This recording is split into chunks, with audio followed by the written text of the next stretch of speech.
Bismillah. Assalamualaikum warahmatullahi wabarakatuh. Waalaikumsalam warahmatullahi wabarakatuh. Ustadz, saya mau tanya amalan yang baik buat ibu yang sudah meninggal, karena selama ibu hidup di dunia saya belum bisa memberikan kebahagiaan kepadanya. Terima kasih. Waalaikumsalam warahmatullahi wabarakatuh. Pertama izinkan saya turut berdoa mohon pada Allah Subhanahu wa taala semoga ibunda saudaraku akun Faisal Said diberikan rahmat oleh Allah Subhanahu wa taala, dilapangkan di alam kuburnya, diberikan cahaya oleh Allah Subhanahu wa taala, diterima amal-amal saleh beliau, dijadikan alam kuburnya bagian dari taman-taman surga yang dibentangkan oleh Allah, dan semoga kita semua dikumpulkan dalam kebaikan bersama beliau dan juga bersama Rasulullah sallallahu alaihi wasallam pada waktu yang telah Allah janjikan. Selanjutnya, baik terkait dengan pertanyaan ini, saya juga berbahagia bahwa Masya Allah ada pertanyaan dari Anda seperti ini menunjukkan satu bagian yang tidak mudah didapati sebagai rasa cinta dari anak kepada orang tua, karena tidak semua anak bisa memiliki perasaan semacam ini. Maka berbahagialah ketika tumbuh nilai-nilai itu, kecintaan kepada ibunda yang memang sangat dimuliakan dalam Al-Quran. Ya, seorang ibu Masya Allah berapa kali mendapatkan keutamaan dalam Al-Quran, ya, seperti di Quran surah ke-31 misalnya di ayat ke-14, Quran surah ke-46 di ayat ke-15, bagaimana Allah melukiskan perjuangan seorang ibu sampai kita harus berbakti maksimal kepadanya, kan, sampai nanti puncaknya di Quran surah ke-17 ayat 23 ketika Allah menetapkan kita harus berbakti kepada Allah, setelah itu meletakkan bakti kepada kedua orang tua setelah pengabdian kita dan penghambaan kita kepada Allah Subhanahu wa taala. Dan diutamakan lagi ibu disebutkan 3 kali dalam hadis Nabi sallallahu alaihi wasallam ketika ada seorang sahabat bertanya, man abar, kepada siapa saya mesti berbuat baik? Maka Nabi menjawab, ummak, kepada ibumu. Qala thumma man, kemudian kepada siapa? Qala ummak, kepada ibumu. Qala thumma man, kemudian kepada siapa? Qala ummak, ibumu. Baru kemudian yang keempat disebut abak. Ya, bukan berarti dalam konteks ini ayah misalnya tidak punya prioritas, tidak, tapi ini ingin menunjukkan bagaimana keutamaan seorang ibu yang memiliki keistimewaan di hadapan Allah dan Rasulnya. Pun demikian ayah pun nanti punya keutamaan dalam konteks yang terpisah. Dari sini Nabi memberikan bagaimana isyarat kepada para sahabat, ya ridwanullah alaihim jami'an, untuk berbakti kepada ibundanya. Ya, dalam keadaan hidup misalnya, kalau Anda buka kitab Al-Adabul Mufrad karya Al-Imam Al-Bukhari, dikisahkan bagaimana seorang yang berjuang sudah berangkat ke medan jihad, dilaporkan oleh kawannya, ya ibunya sedang menangis. Ya, karena belum bisa melepas kepergiannya pada saat itu, belum ketemu chemistry-nya. Ya, maka Nabi memanggil kemudian si anak muda ini, ya dipanggil oleh Nabi, maka Nabi katakan kepadanya, idhab, ya irji' ila ummik, bermakna pergilah kembali, pulang kepada ibumu, buat dia tertawa sebagaimana engkau telah membuatnya menangis. Buat dia tertawa sebagaimana engkau telah membuatnya menangis. Ini para ulama mengomentari bagaimana kedudukan seorang ibu sampai jihad berbakti kepadanya dalam keadaan hidupnya, membahagiakannya, memuliakannya, ya itu diutamakan bahkan melebihi jihad dalam medan perang jika ada kemudian hal-hal yang menuntutnya secara syar'i. Al-Imam Ali bin Abi Thalib karramallahu wajhah, ya, mengomentari statement Nabi sallallahu alaihi wasallam ketika menyebutkan 3 kali ummak, ibumu. Maka dikomentari oleh beliau, karena ibu memiliki 3 keistimewaan yang tidak didapati oleh ayah. Yang pertama, ibu yang mengandung, ayah tidak mengandung.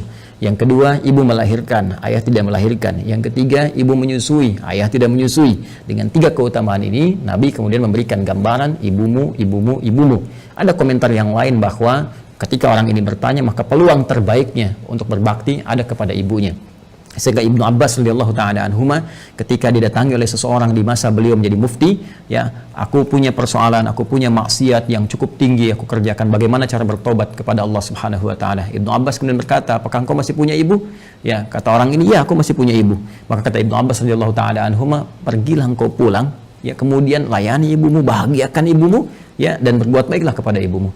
Orang ini bertanya, kenapa engkau berfatwa demikian, kan? Dia tidak menyuruh misalnya saya maksimalkan salatnya, maksimalkan misalnya sedekahnya, tapi yang diutamakan ke ibu. Karena kata Ibnu Abbas radhiyallahu taala anhuma, saya tidak melihat yang lebih utama untukmu saat ini kecuali yang itu. Inilah bagaimana kejeniusan Ibnu Abbas radhiyallahu taala anhuma, karena memang dalam narasi-narasi ayat-ayat Al-Qur'an firman Allah Subhanahu wa taala, kedudukan membahagiakan berbakti kepada ibunda itu langsung ditempatkan oleh Allah Subhanahu wa taala setelah penghambaan kita kepada Allah. Wa qadha rabbuka alla ta'budu illa iyyah wa bil walidaini ihsana. Kepada kedua orang tua kita wajib berbuat baik di tempat setelah penghambaan kepada Allah. Dan di antara kedua orang tua ini, ibu menempati posisi yang sangat tinggi.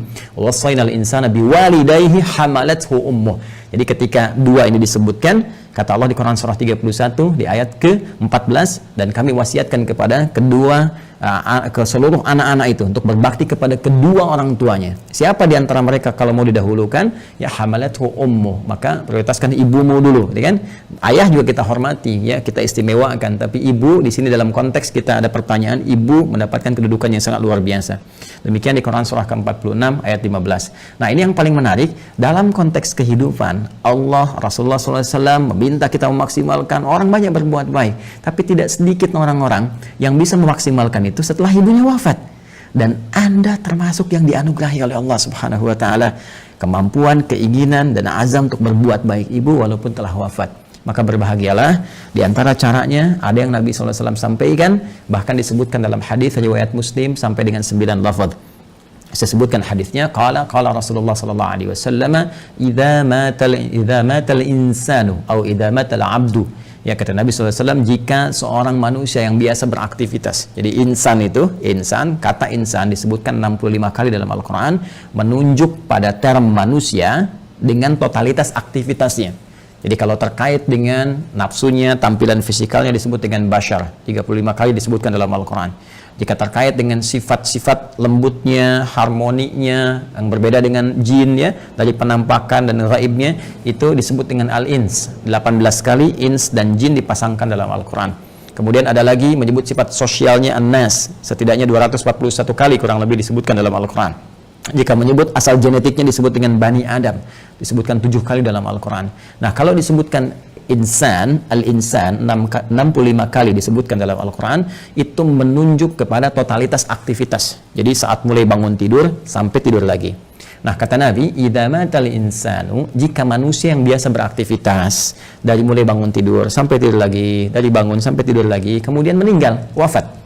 Ya, di kalimat pertama ini, pembuka hadis ini ingin memberikan kesan kepada kita bahwa mohon maaf sekali, sepadat-padat apapun kita beraktivitas, pada akhirnya meninggal juga. Pada akhirnya wafat juga. Karena itu pembuka hadis ini memberikan satu pengingat yang sangat penting kepada kita. Jangan lupa, awas, jangan lalai bahwa satu saat kita akan pulang kepada Allah. Apa yang kemudian ingin dipertaruhkan di dunia ini sampai Anda lupa mengerjakan ibadah, berangkat gelap, pulang gelap, demi harta tidak seberapa yang kalau didapat kemudian meninggal juga belum tentu dipakai, sampai berselisih, sampai bertarung, sampai ada yang saling menyingkirkan, menyungkurkan, bahkan mohon maaf sekali menumpahkan darah. Waliyadzubillah. Allah, berlindunglah kepada Allah Subhanahu wa taala. Berlindunglah. Karena apapun yang Anda dapatkan saat di dunia, satu saat akan ditinggalkan. Jika bukan Anda meninggalkan dunia, maka dunia akan meninggalkan Anda. Satu saat kita akan wafat. Dan bila seorang manusia telah wafat yang biasanya beraktivitas, ya, in qata'a sa'iru amalih, maka akan terputuslah semua aktivitasnya itu. Peluang dia mengumpulkan nilai-nilai kebaikan. Karena rumus kebaikan dalam Islam itu dengan konteks kehidupan akhirat yang telah kita selesaikan dunianya dan berpindah kepada dimensi lain, ya, barzakh kemudian akhirat, maka Al-Quran memberikan wawasan kepada kita, dan dengan wawasan ini kita diminta untuk mengumpulkan dan menyiapkan bekal terbaik. Ya, gambarannya kan seperti ini. Ini kan dunia ya, yang saat ini kita sedang beraktivitas. Kemudian setelah itu kita pindah ke barzakh, pemisah. Ya. Kemudian akhirnya akhirat. Ini akhirat, ya. Ini yang terakhir. Akhirat. Ini ad-dunya. Kemudian ini barzakh. Bainahuma barzakhul la yabghiyan. Demikian di surat Ar-Rahman itu ya. Nah, ini kan hakikat kehidupan kita di sini.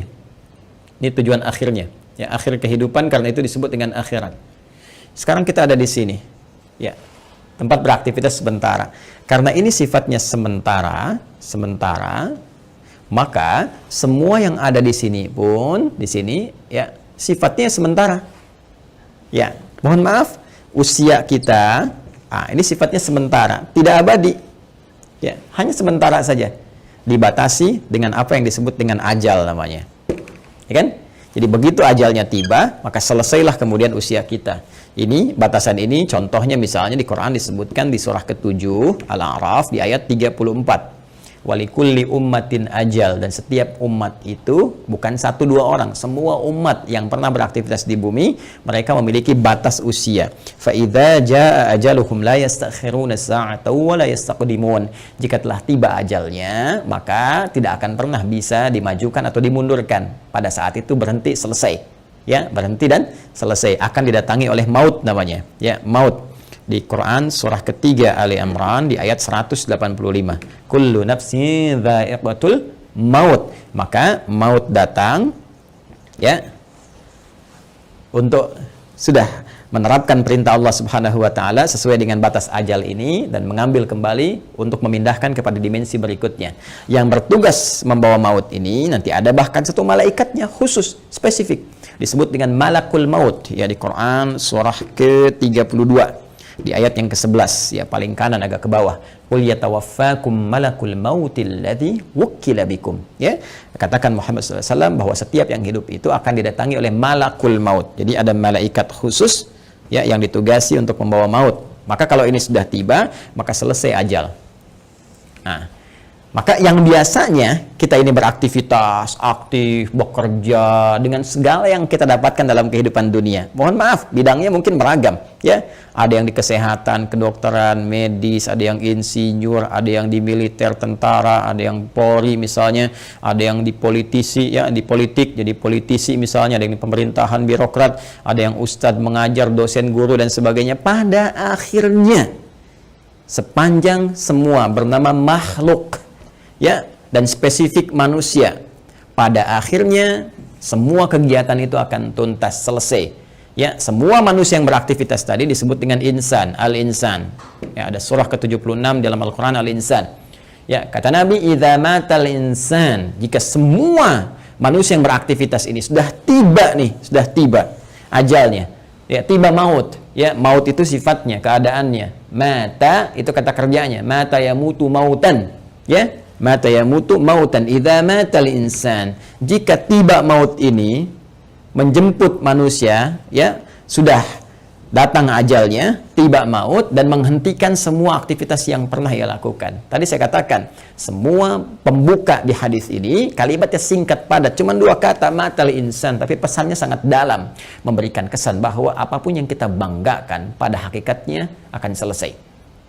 Apapun yang kita tonjolkan dalam kehidupan, pada hakikatnya akan selesai. Apakah harta benda yang kita tampilkan, apakah kedudukan yang kita tonjolkan, dan sebagainya, semua akan tuntas, selesai dengan tibanya maut. Ya, karena sifatnya kehidupan kita di dunia ini sementara, maka usia pun sementara, bekalnya pun sementara. Silakan Anda kumpulkan sampai banyak bermewah-mewah misalnya, mohon maaf, kendaraan banyak yang mewah, pakaian mewah, pada akhirnya meninggal nggak dibawa. Ya, alam kubur itu tempatnya hanya setempat seukuran jasad kita saja. Nggak ada seukuran rumah Anda, seukuran mobil Anda untuk memasukkan semua aset Anda. Tidak, selesai kawan. Karena itu sering-kali merenung, sering-sering merenung. Pada akhirnya, apa sih yang mau dicapai di kehidupan dunia ini? Kalau kita memang akan berpindah. Dan setiap tempat yang disinggahi, fitrahnya membutuhkan bekal. Ya, Anda saja di dunia, saya sering katakan, dalam konteks kehidupan dunia saja, misal, saat ini saya ada di Bekasi misalnya, ya kan? Saya akan pergi di satu provinsi yang sama, ya. Misalnya ke Bandung lah, sama-sama Jawa Barat misalnya. Atau ke tetangga ke Jakarta misalnya. Ya. Ini kita ke Jakarta saja yang jaraknya tidak terlampau jauh, mesti punya bekal. Ke Bandung mesti punya bekal. Apatah kalau saya ingin ke Sumatera, kalau saya ingin ke Papua, atau saya ingin keluar Indonesia misalnya, pasti harus punya bekal. Mustahil berpindah tempat, ruang, dan waktu tanpa bekal memadai yang kita bawa. Itu mustahil. Ya, nah kalau dalam konteks keduniaan saja mesti punya bekal, maka bagaimana dengan dimensi yang berbeda? Dunianya kita tinggalkan. Ini kan kalau dari sini masih ke Malaysia, masih dunia, ya kan? Ke Amerika masih dunia. Ini sekarang kita meninggalkan dunia. Bahkan pengumuman disampaikan telah meninggal dunia. Artinya meninggalkan dunia, maka mutlak mesti punya bekal. Dan di dalam konteks keduniaan saja, bekalnya bisa beda. Saya pergi ke Arab, di Arab mungkin kulturnya beda, makanan pokoknya tidak sama, maka bekal yang dibawa pun akan menyesuaikan dengan itu. Sekarang kalau dalam konteks kehidupan dunia saja, bekal di satu tempat bisa berbeda, maka apalagi dengan dimensi yang berbeda. Mesti ada bekal untuk hadir ke sini. Ya.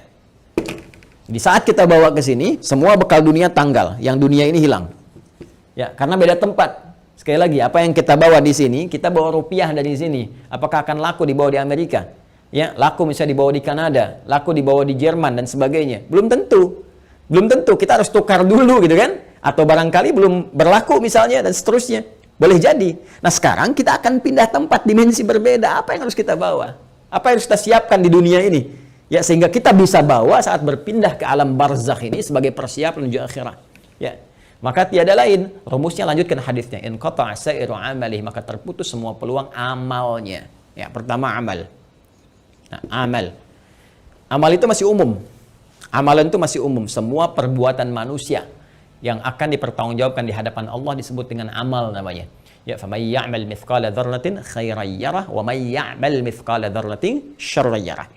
Ya, jadi semua perbuatan kita dari bangun tidur sampai dengan tidur lagi itu disebut dengan amal. Nah, ini kalau sudah meninggal, mata, datang maut, ya, terputus semua amal, aktivitas selesai. Ya. Nah, cuma diberikan kemudian gambaran kepada kita. Ada amal ini yang saat dikerjakan itu dicatatkan punya nilai. Yang nilai ini menjadi bekal yang akan dibawa ke dimensi selanjutnya, ke ruang selanjutnya setelah kita wafat. Singkatnya dibawa ke alam barzakh, bahkan sebagai bekal menuju akhirat. Dan ini bisa kita siapkan saat di dunia.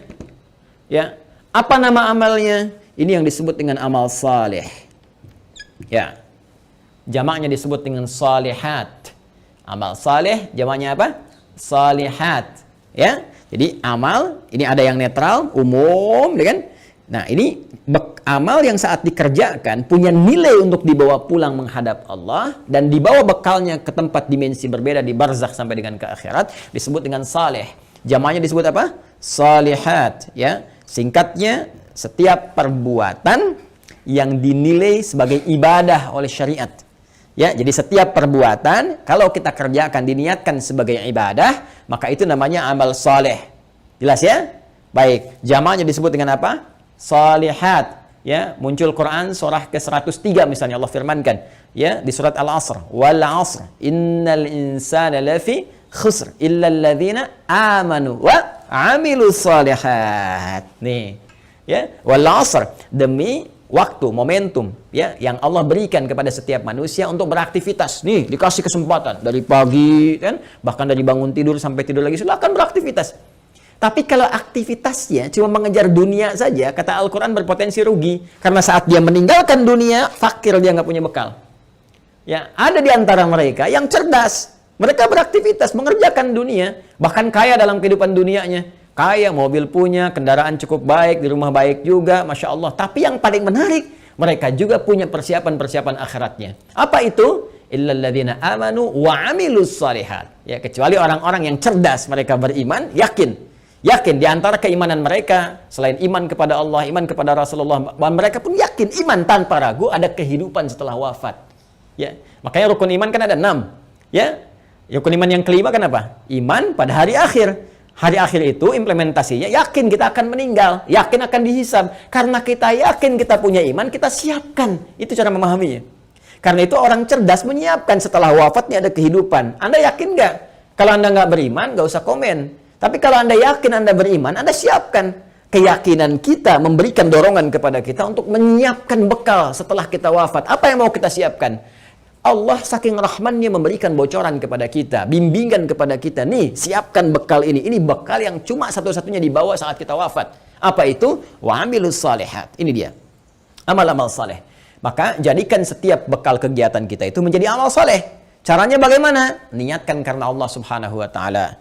Ya, niatkan karena Allah lillah, bekerja karena Allah, merawat anak karena Allah, di rumah tangga karena Allah. Bahkan nanti implementasinya Nabi SAW memberikan panduan dengan doa langsung. Makanya saya sering katakan dalam Islam semua aktivitas itu punya doanya. Bangun tidur ada doanya, sampai mau tidur lagi ada doanya. Semua aktivitas kita. Tatkala kita pun belum memahami, sertakan kalimat Bismillahirrahmanirrahim. Kullu amrin dzibalin la yubda'u fihi Bismillahirrahmanirrahim fahuwa abtar au a'ta'. Setiap perbuatan baik yang tidak disertakan Bismillahirrahmanirrahim, karena Allah, Bismillah, saya kerjakan ini karena Allah. Ya, kalau Anda tidak sertakan itu, tidak niatkan karena Allah, fahuwa abtar au aqta, maka terputuslah peluang bekal akhiratnya. Kalau Anda kerjakan, misal saya mau nulis nih Bismillahirrahmanirrahim atau singkat Bismillah misalnya kan, saya niatkan karena Allah supaya tulisan ini punya manfaat, supaya tulisan ini punya nilai di hadapan Allah. Maka begitu saya tuliskan misal ya, ini saya tuliskan bekal dunia amal saleh misalnya. Saya tuliskan karena Allah, lillah, supaya kita bisa pahami ini semua. Maka pekerjaan amal saleh ini, amilus salihat, ketika kita niatkan karena Allah, diberikan nilai oleh Allah. Nilai itulah yang disebut dengan hasanah namanya. Hasanah. Hasanah. Ini dia. Hasanah. Nah, berapa nilainya? Berapa poinnya? Disampaikan dalam Quran surah ke-6 Al-An'am di ayat 160. Man jaa'a bil hasanati falahu asyru amthaliha. Siapa yang mengerjakan kebaikan, diniatkan sebagai ibadah karena Allah, menjadi amal saleh, maka dia punya poin hasanah. Setiap satu kebaikannya dicatatkan langsung 10 nilainya. Ini nilai terendahnya, 10. Ya, 10. 10 itu hitungannya bukan 1, 2, 3, 4, tidak. Dalam pandangan Allah berbeda cara menghitungnya. Di hadis Muslim datang ke masjid saja, dia kan baru datang untuk niat ibadah dapat 25. Satu kedua 500 tahun, dua ketiga 500 tahun, demikian seterusnya. Dan ini poin yang paling kecilnya. Nanti ada kalau infak bisa berapa, gitu kan? Nanti ada kalau baca Al-Quran bisa berapa, lebih banyak, lebih banyak, lebih banyak lagi. Nah, itu yang disebut dengan hasanah. Karena itu sering kita berdoa di Quran surah kedua Al-Baqarah di ayat ke-201. Wa minhum may yaqulu rabbana atina fid dunya hasanah wa fil akhirati hasanah wa qina adzabannar. Dan di antara mereka banyak yang berdoa kepada Allah, ya Allah, mohon bimbing kami untuk mengerjakan semua kegiatan dunia punya nilai akhiratnya hasanah. Dan di akhirat bisa dilihat hasanah itu ya Allah, sehingga mengantarkan kami pada rahmat-Mu dan memasukkan dengan rahmat itu ke dalam surga-Mu, ya, berjumpa dengan Rasulullah sallallahu alaihi wasallam. Amin, kan? Nah, kalau seorang meninggal terputus semua peluang ini. Ya, jadi nggak bisa mengerjakan hasanah lagi. Tapi ada rahasia. Kata Nabi, ada 3 amalan yang kalau dikerjakan, Masya Allah, ini yang sudah meninggal nggak bisa ngerjakan lagi, tapi hasanahnya tetap mengalir, pahalanya tetap mengalir, ngalir. Dan di antara yang 3 itu Nabi menyebutkan, perhatikan kalimatnya, idza matal insanu aw idza matal abdu in qata'a sa'iru amali illa min thalath, ya, atau illa min thalathatin. 1, shadaqatin jariyah. Shadaqah jariyah. Ya. Nah, ini kalau kita gali lagi, ini lebih panjang lagi nih. Ya, mohon bersabar ya teman-teman sekalian. Ya, sedekah itu adalah setiap kebaikan yang mampu kita kerjakan. Kullu ma'rufin sedekah. Semua jenis kebaikan yang mampu kita kerjakan. Nah, sedekah dibagi pada 2 bagian. Bagian yang pertama yang tidak mengalirkan pahala abadi untuk kita. Maksudnya kalau kita wafat selesai. Yang kedua, kalaupun kita wafat, pahalanya tetap mengalir. Seperti apa yang dimaksudkan 2 keterangan ini dan bagaimana saudara kita ya Faisal, semoga Allah rahmati beliau dan ibundanya serta keluarga besarnya bisa memaksimalkan ini untuk memberikan yang terbaik pada ibundanya. Nanti kita lihat setelah menunaikan salat Isya berjamaah. Mohon izin kembali kita lanjutkan bahasan kita, bahwa pertama dari akun Faisal Said tadi menanyakan sebelum Isya, beliau berkenan menginginkan adanya satu amalan yang bisa dipersembahkan untuk ibundanya yang telah wafat dan ingin membahagiakan beliau dalam keadaan saat ini. Bagaimana, apakah ada bimbingan dalam Al-Quran ataupun hadis-hadis Nabi Sallallahu Alaihi Wasallam? Tadi telah kita buka, telah kita sampaikan dengan begitu mendetil bahwa Al-Quran memberikan peluang terbaik bagi seorang anak ataupun anak-anak yang ingin berbakti kepada kedua orang tua, khususnya ibundanya tercinta. Baik itu saat masih ada bersama beliau ataupun juga telah meninggalkan bagian dari keluarganya. Di antara amalan-amalan itu, Nabi SAW memberikan gambaran kepada kita dalam salah satu sabdanya, dan bahkan disebutkan tadi saya katakan hampir 9 lafaz dalam Imam Muslim. Ya, Nabi SAW menyampaikan, qala Rasulullah SAW, idza matal insanu, jika manusia yang telah beraktivitas itu dari mulai bangun tidur sampai dengan tidur lagi, kedatangan maut, ya, tiba kemudian ajalnya, in qata'a sa'iru amalih, maka dengan wafatnya itu, dengan datangnya maut itu, terputuslah kemudian seluruh peluang aktivitas-aktivitas yang telah ia kerjakan, yang sebelumnya telah ia tenun. Sudah tidak ada lagi kesempatan. Maka karena tidak ada kesempatan beraktivitas lagi, di antara peluang untuk mencari bekal untuk pindah ke alam barzakh sebagai persiapan menuju akhirat pun terputus sudah. Ya, karena amal itu telah kita tadi uraikan dibagi pada 2 bagian. Ya, ada yang tadi objektif umumnya, kemudian dibagi 2, ada yang disebut dengan amal saleh, yaitu amal-amal kebaikan yang dinilai sebagai ibadah jika dilakukan karena Allah Subhanahu wa taala. Dan dia punya poin yang disebut dengan hasanah itu. Bila ada satu perbuatan menjadi hasanah, maka dia punya 10 poinnya. Ya, Quran surah ke-6 Al-An'am ayat 160 seperti telah kami tuliskan sebelumnya, man jaa'a bil hasanati falahu asyru amsalihha. Ya, maka siapapun yang mampu menenun kebaikan menjadi hasanah, punya nilai ibadah, maka dia punya poin 10. Ya, 10 tadi kami sampaikan saat sebelum Isya, bahwa jangan dihitung 1, 2, 3, 4, 5 karena Allah punya hitungan tersendiri yang nilainya jauh dari apa yang kita gambarkan. Nah, teman-teman sekalian, itu batas minimalnya. Ya, apalagi nanti kalau kita kemudian tenun dengan amal-amal lain yang punya nilai yang lebih banyak lagi, seperti infak, bacaan Al-Quran dan sebagainya. Ada lagi amal yang kedua, nanti amal sayyi, ya, jamaknya sayyiat, sayyiat. Nah, ini amal-amal yang didesain bersumber dari nafsu atas bisikan-bisikan setan. Ya, paradoks dengan amal soleh tadi. Makanya sering saya katakan ada amal soleh, ada amal salah.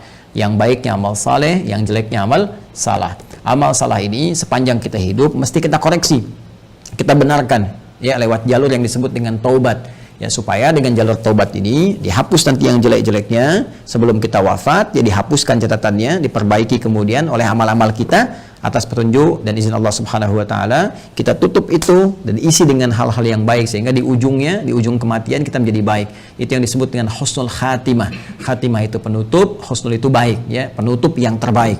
Maka ketika kita sudah tutup dengan taubat, berkenan Allah menghapuskan amal-amal jelek ini sehingga yang terbawa yang baik-baiknya saja saat menghadap kepada Allah Subhanahu wa taala. Kalau ini tidak terjadi, nanti di hadis Muslim riwayat sahabat Abu Hurairah radhiyallahu taala anhu akan disebutkan oleh Nabi sallallahu alaihi wasallam, maka setiap amal yang soleh akan menutup yang salahnya. Ya, misal nanti yang ini salat, yang ini misalnya senang bikin hoax, maka yang salatnya akan menutup perbuatan hoaxnya. Yang ini misalnya puasa, yang ini senang berselisih, maka yang puasa akan menutup selisihnya. Demikian seterusnya sampai ditimbang nanti. Bahkan ada orang yang bangkrut disebut dengan muflis, ya, disebut dengan muflis. Jadi begitu habis amal salehnya, masih ada amal salahnya, maka bangkrut dia karena nggak punya lagi penutup. Ya, habis modalnya ini, tersisa keburukannya, maka diambillah kejelekan orang-orang dizalimi, ditimpakan kepadanya, dilemparkan ke neraka. Itu yang disebut dengan muflis. Waliyadzubillah, kita berlindung kepada Allah Subhanahu wa taala dari perbuatan tadi. Nah, sekarang ada orang yang telah wafat, nggak bisa mengerjakan amalan lagi, tapi apakah dia berpeluang masih mendapatkan baik balasan-balasan pahala, ya, transfer pahala kebaikan? Karena kalau sudah di alam barzah, kita nggak bisa kirim makanan, kita nggak bisa misalnya kirim perhiasan, kita nggak bisa kirim kebutuhan dunia, karena dimensinya beda, ruangnya sudah lain, alamnya sudah berbeda. Yang harus kita kirimkan kepada mereka adalah bakal real yang mereka butuhkan. Nah, kata Nabi, ada 3 peluang yang mungkin didapatkan oleh mereka yang telah wafat, ya, walaupun mereka telah meninggal dunia dan tidak beramal lagi. Yang pertama tadi telah kita singgung, sedekah jariyah. Ya, sedekatin jariyah, yaitu amal-amal kebaikan yang pahalanya tetap mengalir. Ya, saya ulang, amal-amal kebaikan yang pahalanya tetap mengalir. Jadi, pertama, teman-teman, sedekah ini adalah gambaran dari semua perbuatan-perbuatan baik. Ya, dalam fikih disebut dengan kullu ma'rufin sedekah. Semua perbuatan baik yang mampu dikerjakan itu disebut dengan sedekah. Karena itu zakat dalam Al-Qur'an disebut juga dengan sedekah. Ya, khudz min amwalihim sedekah. Ambil dari zakat yang telah masuk, ya, nisabnya, haulnya, ambil itu, ya, sebagai bagian dari perbuatan baik. Sedekah yang membuktikan kebenaran iman. Jadi sedekah itu bisa diartikan pembuktian kebenaran, sesuatu yang baik, sesuatu yang jujur, dan nilai-nilai kemuliaan. Itu diantara makna sedekah. Karena itu kenapa perbuatan baik disebut dengan sedekah? Ini pertama pembuktian dari keimanannya. Jadi iman itu implementasinya kebaikan-kebaikan. Untuk membuktikan kita beriman, maka diminta oleh Allah kepada kita semua membuktikan lewat amalan baik. Karena itu lisan diminta berkata baik, tangan bekerja baik, kaki melangkah pada yang baik. Itu pembuktian iman. Karena itu orang beriman mustahil berbuat yang tidak baik. Karena itu kata Nabi, la yasrikul mu'min, indama yasrik fahuwa mu'min. Mustahil orang beriman itu korupsi, orang beriman itu mencuri. Ketika mencuri ada iman dalam dirinya. Maksudnya Nabi mempertanyakan, imannya kemana sampai bisa mencuri? Imannya kemana sampai bisa berbuat maksiat, kan? Jadi iman itu akan mendorong kita berbuat baik. Karena itu semua perbuatan baik disebut dengan apa? Sedekah. Nah, perbuatan baik yang disebut dengan sedekah ini dibagi 2 bagian. Ya, dibagi 2 bagian. Ada yang disebut dengan sedekah tsabitah. Ya, saya hapus dulu ini. Sedekah tsabitah. Dia sedekatun, sedekah. Ada yang disebut dengan tsabitah. Ya, tsabitah itu sudah yang tetap berhenti, gitu kan? Atau waqifah, berhenti sampai di situ. ya berhenti saja sampai di kehidupan dunianya. Maksudnya apa? Saat dia beramal di dunia, saat hidup dituliskan pahalanya. Tapi ketika wafat selesai, waqifah, tabitah, berhenti sampai di situ saja. Dalam konteks kehidupan dunia saja. Saat dia beramal. Jadi saat dia hidup di dunia, kemudian misalnya dia salat nih. Ya, si A misalnya salat. Kemudian dia ketika menunaikan salat kan dituliskan pahalanya. Ya, ketika ikhlas tunaikan tuliskan pahala. Misal dapat pahala sekian kan. Nah, ketika dia meninggal dunia, wafat ini sudah karena nggak bisa salat lagi, nggak ada lagi catatan amal pahala mengalir. Ya, sudah selesai sampai di situ. Selesai, terhisab sampai di situ. Karena selesai, tetap di situ disebut dengan thabit atau waqifah, berhenti sampai di situ. Ya. Nah, ada yang menarik nih. Orangnya sudah meninggal, sudah nggak di dunia lagi. Ya, sudah berpindah ke dimensi lain, dia pindah ke barzakh, alam pemisah, ya, disebut dengan alam kubur. Terpisah dia dengan dunia tapi belum sampai ke akhirat.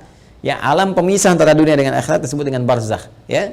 Baik, ketika berpindah kepada barzakh ini nggak ada peluang amal lagi, tapi yang menarik, walaupun dia nggak mengerjakan amalannya, pahalanya tetap mengalir. Nah, mengalir dalam bahasa Arab disebut dengan jara yajri, jarian wa jariyatan, ya. Maka karena ini sifatnya ada muannats-nya disebut dengan jariyah. Jariyah. Ya. Baik. Ini apa namanya? Sifat dan mausuf ya, disifati sedekah, ya sedekah, perbuatan-perbuatan baik jariyah yang pahalanya terus ngalir. Ngalir sampai kehidupan berakhir. Ya, sampai hari perhitungan tiba, kiamat terjadi, ya, perhitungan pahala, baru kemudian di situ hitungan dikumpulkan keseluruhan disebut dengan hisab. Ya, disebut dengan apa? Hisab. Jadi sepanjang kiamatnya belum terjadi, kemudian belum terputus kehidupan dunia keseluruhannya, maka terus saja ngalir di pahalanya, ngalir, kumpul, masya Allah, walaupun orangnya telah meninggal dunia. Nah, ini sedekah jariyah ini punya dua sumber. Ya. Untuk mempercepat, punya dua sumber. Sumber pertama adalah kebiasaan amal soleh yang dikerjakan oleh orang yang meninggal tadi sebelum dia wafat. Jadi sebelum dia wafat, dia punya kebiasaan beramal.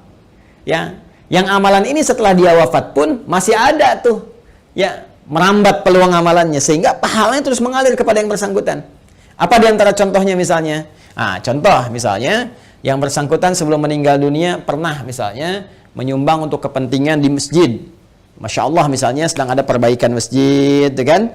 Lalu disumbangkanlah untuk bikin keran wudhu misalnya. Masya Allah, walaupun orangnya meninggal, keran wudhunya masih ada, dipakai orang. Setiap dipakai, mengalir, pahala terus mengalir. Sepanjang itu ada. Karpet masjid misalnya kan disumbangkan, dipakai terus, walaupun orangnya meninggal, tetap pahalanya mengalir. Ngalir. Masya Allah.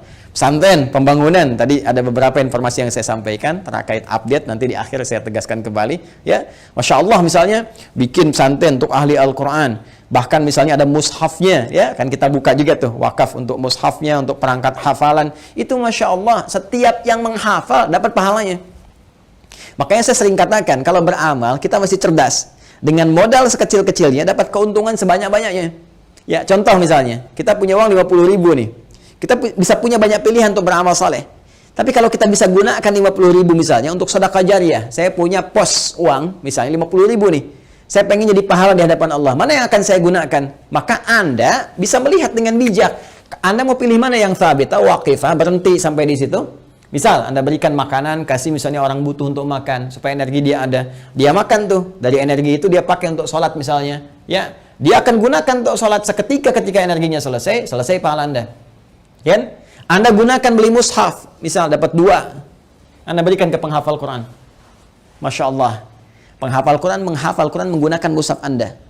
Demi Allah saya katakan, penghafal Quran itu nggak ada yang baca sekali. Ya, alif lam mim, dzalikal kitabu, bukan menghafal. La raiba fi, dzalikal kitabu la raiba fi, hudal lil muttaqin, dzalikal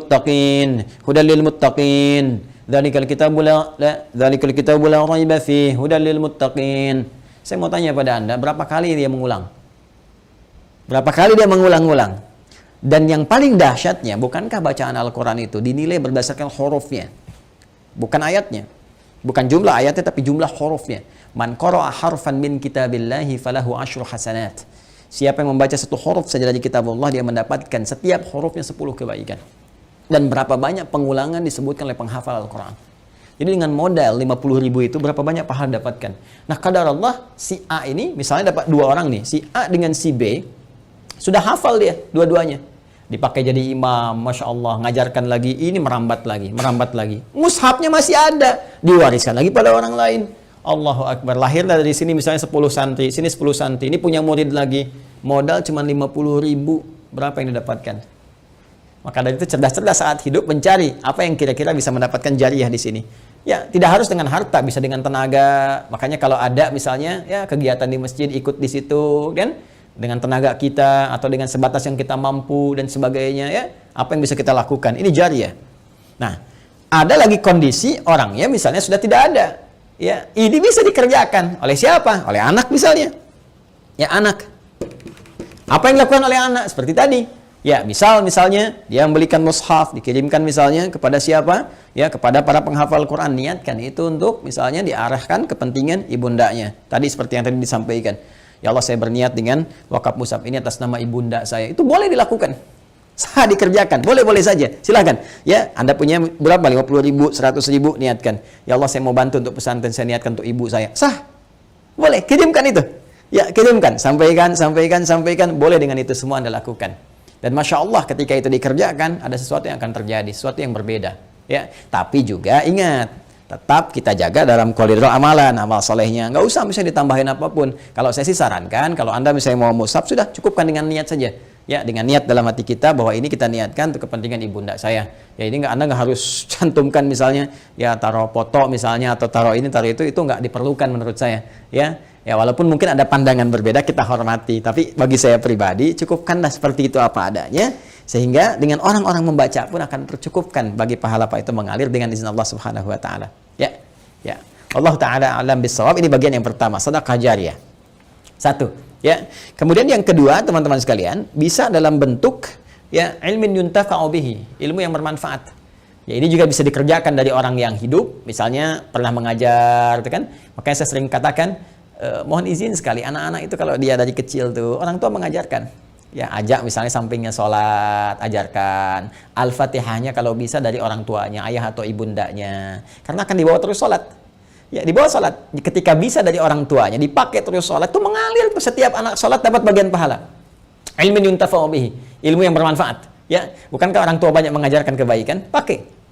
Ya, dan yang ketiga, teman-teman sekalian, nah ini waladin salihin yad'u lahu, anak saleh yang banyak mendoakan kedua orang tuanya. Maka kalau tadi misalnya akun Faisal, saudara kita ingin berbuat baik, di antara 3 pilihan ini yang pertama bisa dilakukan, ya kan? Yang kedua bisa dipraktekkan, yang ketiga jadilah Anda pribadi yang saleh. Ya, jangan banyak larut dalam kesedihan. Manfaatnya nggak ada gitu kan. Sedih itu naluriah, fitrah, alamiah, biasa saja. Itu terjadi pasti. Nabi pun sedih ketika ditinggal Sayyidah Khadijah misalnya. Bahkan ketika ditinggal pamannya, beliau sedih sekali. Sedih ya, itu biasa, itu fitrah. Tinggal ibunda beliau sedih. Ya, namun apa yang harus dilakukan oleh kita? Kita alihkan kesedihan itu menjadi sebuah energi yang positif yang mengantarkan kebahagiaan pada orang yang telah meninggalkan kita. Maka caranya apa? Perbaiki pribadi kita menjadi saleh. Ya, jadi anak yang saleh, yang disukai oleh Allah Subhanahu Wa Taala. Mulai rubah tampilan kita, tunaikan salat dengan baik, rajin membaca Al-Quran, bekerja dengan baik, yang halal jauhi yang haram-haram. Ketika semua itu dikerjakan, Anda tinggal mengangkat tangan bermohon pada Allah Subhanahu Wa Taala. Ketika sifat saleh melekat pada seorang anak, maka doanya langsung mustajab. Waladin salehin yad'u lahu. Seorang anak yang saleh, yang ketika bermohon kepada Allah, langsung doanya diantarkan jadi cahaya ke kuburan ibundanya atau ayahandanya. Langsung jadi cahaya. Dan itu boleh jadi pilihan terbaik yang bisa Anda lakukan untuk mempersembahkan pada ibunda Anda. Ya, kalau perbedaan pandangan dari para ulama itu biasa-biasa saja. Ya, A memandang, B memandang, tidak ada masalah. Tapi ijtihad satu tidak bisa membatalkan ijtihad yang lainnya karena peluang ini terbuka. Ya, jadi kalau ada tadi yang membatasi misalnya sepanjang dia masih hidup, tapi juga ada yang kemudian yang membatasi, yang menafsirkan tidak boleh dari orang yang hidup pun memberikan kebaikan-kebaikan karena perkara umum. Sepanjang tidak ada takhsisnya, tidak ada kekhususan, maka maknanya tetap umum. Jelas ya? Wallahu ta'ala alam bissawab.